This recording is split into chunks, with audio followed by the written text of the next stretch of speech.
3 хүртэлх наснд нь үрчилж авсан бол одоо үрчилж авж байгаа над дээр одод гарахгүй юу. 3-аас дээш үрчлүүлчихэж байгаа бол нөгөө төрүүлсэн хийж нөгөө одод гарна. Тэгэхээр нэг нь 2 дугаар одонгийн болзол хангасан эхчүүдийн материалыг 1 сарын 2-наас эхлэн одоо хүлээн авч эхэлсэн байгаа. За одонд болзол хангасан эхчүүд 3 сарын 1-ний дотор одоо материалаад ирүүлээрэ. За бүрдүүлэх материалд хүүхдийн төрсний гэрчлэгээний лавлгаа эсвэл хүүхдийн төрсний гэрчлэгийг канондж байгаа тохиолдолд заавал нотродоор батлуулсан байна. За эхийн иргэний үнэмлэхний лавлгаа мөн канондж байгаа тохиолдолд нотродоор батлуулсан байна. За ингээд багийн засаг даргаас анкад албан дотын хамт одоо авч ирүүлнэ.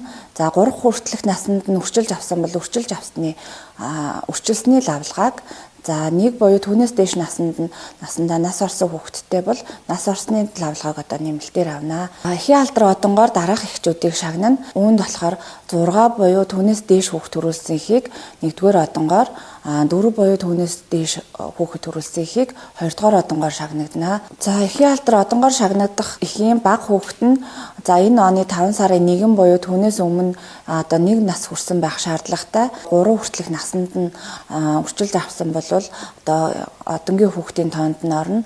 Мөн нас орсон хүүхэд нь 1 буюу түүнээс дээш наснда нас орсон бол одоо одонгийн хүүхдийн тоонд нь орж явна. Хүүхдийн төрсний гэрчлэгээний лавлгааг авж байгаа тохиолдолд заавал их хувиар нь авах шаардлагатай. Олшруулсан хувилбарыг заавал баталгаажуулсан байхад одоо эхчүүд анхаарах шаардлагатай байна.